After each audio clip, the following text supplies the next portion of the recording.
Hello guys, so today it's my washing day, no? Ako lang ang naglalaba muna ngayon kasi busy na ho yung aking working assistant, no? Meron na silang picture taking photo shoot para sa graduation, and then nag-follow up sa kanyang OGT on the job training. Then busy na siya, so tulungan ko na lang, ako na lang maglalaba muna sa aking mga damit. So yung ginamit ko from January 1 up to yesterday, so ngayon ko lang nilabahan, no? Kasi kahapon meron kami pinuntahan importante. We go to the health center for vaccination. So ngayon naglalaba na ako na lang ang naglalaba muna.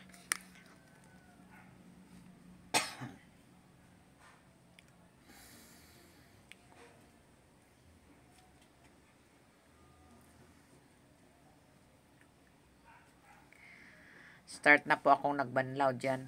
Nagbabanlaw na po ako, no? After washing, nagbabanlaw na ako.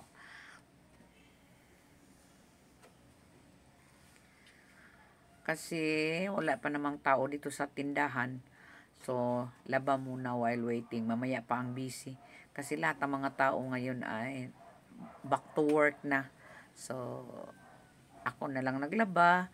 And then, wala pang tao sa tindahan. So, we have to manage our time, no? Kasi meron din kaming batang maliit na babantayan.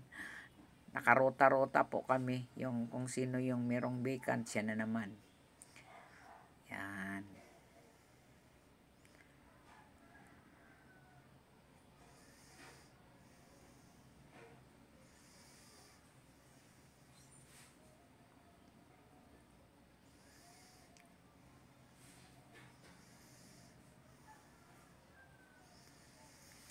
At siyempre malapit na akong magsampay. Lagyan ko na ng pabango yung ating mga damit.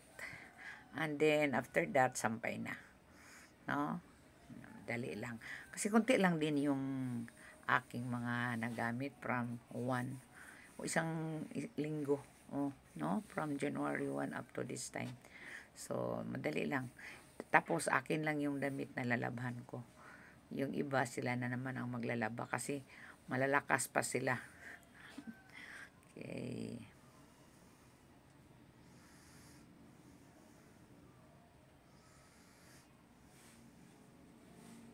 And then, with all the, lagyan ng pabango, after that, sampayan na. So, start na tayong magsampay. Unahin natin yung mga t-shirts.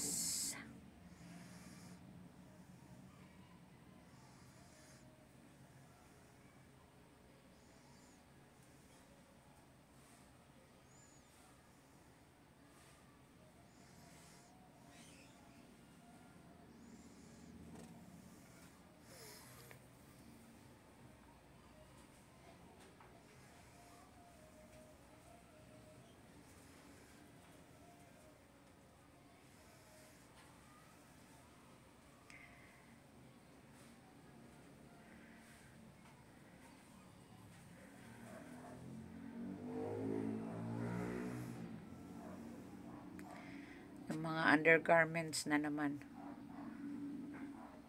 Pagkatapos ng mga shirts, yung undergarments natin, shorts at saka panties.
And we're done.